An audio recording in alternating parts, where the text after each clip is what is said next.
வணக்கம் ஃப்ரெண்ட்ஸ், எல்லோரும் எப்படி இருக்கிறீங்க? நல்லா இருப்பீங்கன்னு நினைக்கிறேன். இன்றைக்கி நம்ம வீடியோவில் என்னது பார்க்க போகிறோன்னா, இந்த பீஸ் ஒயர் வச்சு தான் ஒரு பூ செய்ய போகிறோம்.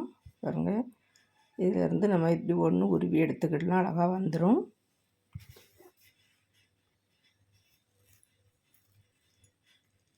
பாருங்கள், ஒரு கம்பி வந்துட்டு இந்த கம்பியில் தான் நம்ம பூ செய்ய போகிறோம். அதுக்கு இந்த ரோஸ் கலர் பாசி எடுத்து வச்சுருக்கேன். இது சீடி பாசி, சுகர் பீடுன்னு சொல்லுவாங்க. அதனால தான் நான் பக்கத்தில் உங்களுக்கு க்ளோஸ்அப்பில் எடுத்திருக்கேன். முதல்ல 3 பாசி எடுத்து வச்சுருக்கேன். 3 பாசியும் நம்ம முதல்ல கோர்த்துடலாம். கோர்த்துட்டு இன்னொரு சைடில் உள்ள கம்பியை அந்த 2 பாசிலையும் கோர்க்கணும். ஒரு பாசியை விட்டுடலாம். இன்னொரு சைடு கம்பி எடுத்து குறுக்க இந்த 2 பாசிலையுமே சேர்த்து இப்படி கொடுத்து எடுத்துடணும். பாருங்க, எடுத்து கொடுத்துட்டு சென்டர் படுத்தி கொண்டு போயிடலாம். இப்படி வரும். பாருங்கள், ஒரு பாசி, அடுத்தது 2, அடுத்தது பாருங்கள் 3 பாசி போட்டிருக்கோம். 3 பாசிலையுமே குறுக்க விட்டு எடுக்கணும். இதே போல் தான் போட போகிறோம். அடுத்தது 4.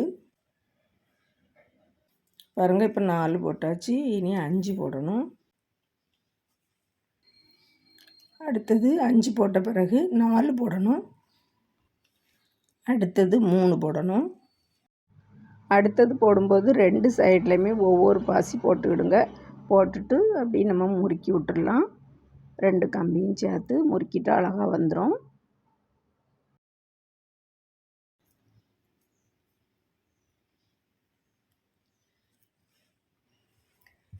பாருங்கள், இது போல் 4 இதழ், இன்னும் 4 இதழ் செய்து எடுத்துக்கிடலாம்.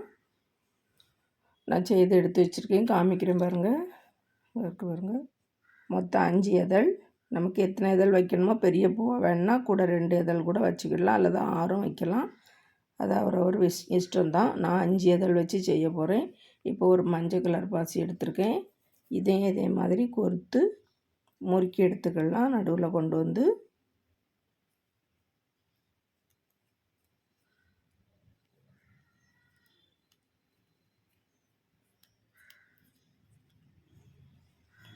எடுத்தாச்சு. இப்போ நம்ம இதை சேர்த்து வச்சு முறுக்கி விட்டுடலாம். 5 இதழையும் இப்படி சேர்த்து வச்சுக்கிடணும்.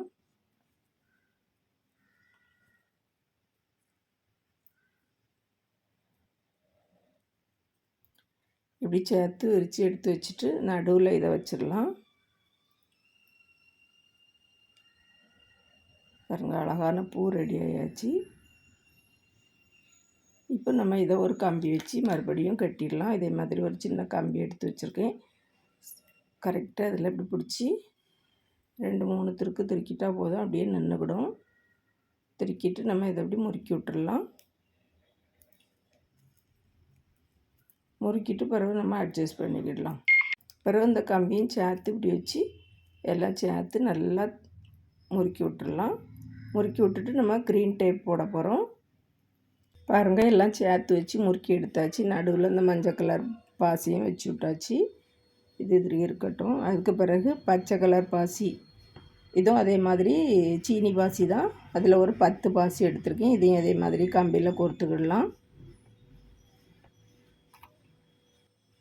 பாருங்கள், இதுவும் இதே மாதிரி தான் ஒரு கம்பி எடுத்து வச்சுருக்கேன். ஒரு சைடு கொஞ்சம் கம்மியாக கம்பி விட்டுட்டு ஒரு சைடு கொஞ்சம் நீளமாக இருக்குது. இதையும் இதே மாதிரி சேர்த்து வச்சு இப்படி முறுக்கிடலாம்.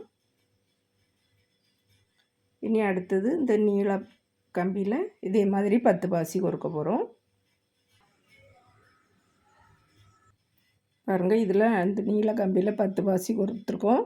கோர்த்துட்டு அதையும் இதே மாதிரி கொண்டு வந்து கொஞ்சம் இடைவெளி விட்டு இப்படி லேசாக முறுக்கிடலாம். பாருங்கள், 2 எடுத்துகிட்டு வந்துட்டோம். இப்போ இன்னொரு 10 பாசியும் இதே மாதிரி போட்டுடலாம். இந்த கம்பியில் நீள கம்பியிலே தான் போடணும். அதுக்கு தான் நம்ம ஒரு சைடு கம்பியை நீளமாக விட்டுருந்தோம். பாருங்கள், இதையும் இதே மாதிரி கொஞ்சம் இடம் விட்டு இதே போல் முறுக்கி எடுத்துடலாம்.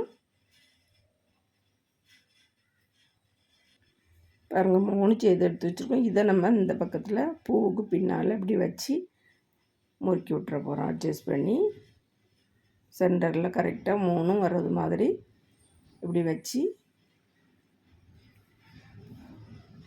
பாருங்கள் எப்படி வரும்.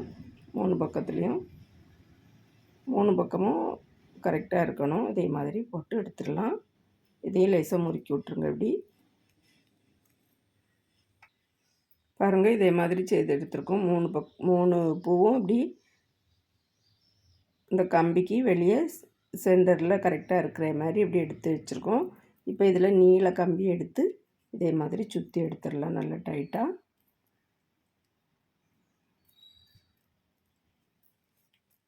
பாருங்கள், இப்போ ஒரு பூ அழகாக ரெடி ஆயாச்சு. இப்போ நான் இதுக்கு இலையும் இதே மாதிரி செய்து எடுத்து வச்சுருக்கேன். க்ரீன் டேப்பும் போட்டு வச்சுருக்கேன்.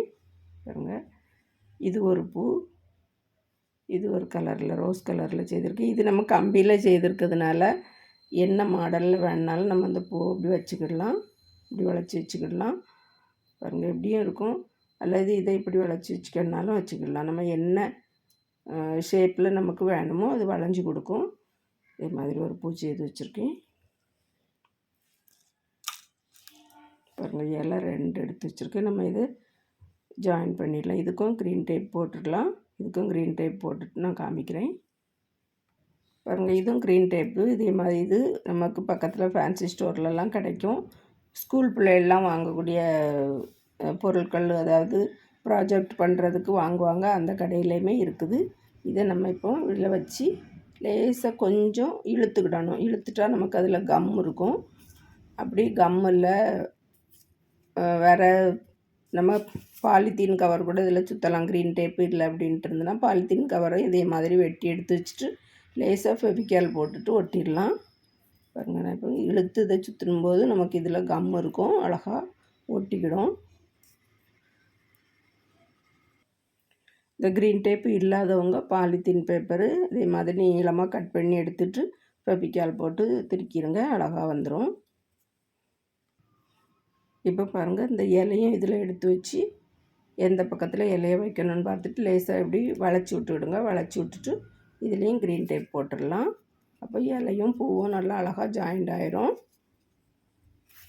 கொஞ்சம் இழுத்து நம்ம திருக்கணும். இழுத்து இப்படி நம்ம முறுக்கி விட்டுட்டா நல்லா அழகாக ஒட்டிக்கிடும். இடது கை கொஞ்சம் இழுத்து வரணும்.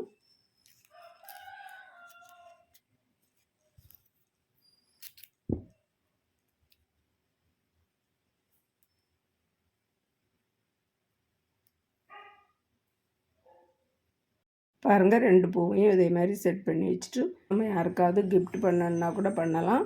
ஒரு சின்ன ஃப்ளவர் வாஸில் வச்சுட்டா அழகாக இருக்கும். பாருங்கள், என்கிட்ட இது ஒரு சின்ன மண்பானை இருக்குது. இதில் தான் கொஞ்சம் தெர்மாக்கோல் வெட்டி உள்ளே வச்சிடணும். அதில் இதில் குத்தி வச்சுட்டா பார்க்குறதுக்கு அழகாக இருக்கும். நீங்களும் இதே மாதிரி ட்ரை பண்ணி பாருங்கள் ஃப்ரெண்ட்ஸ். வீடியோ பார்த்ததுக்கு ரொம்ப ரொம்ப நன்றி. இன்னொரு வீடியோவில் வந்து சந்திக்கிறேன். விரல் வலி கலைகள் தொடரட்டும். நன்றி, வணக்கம்.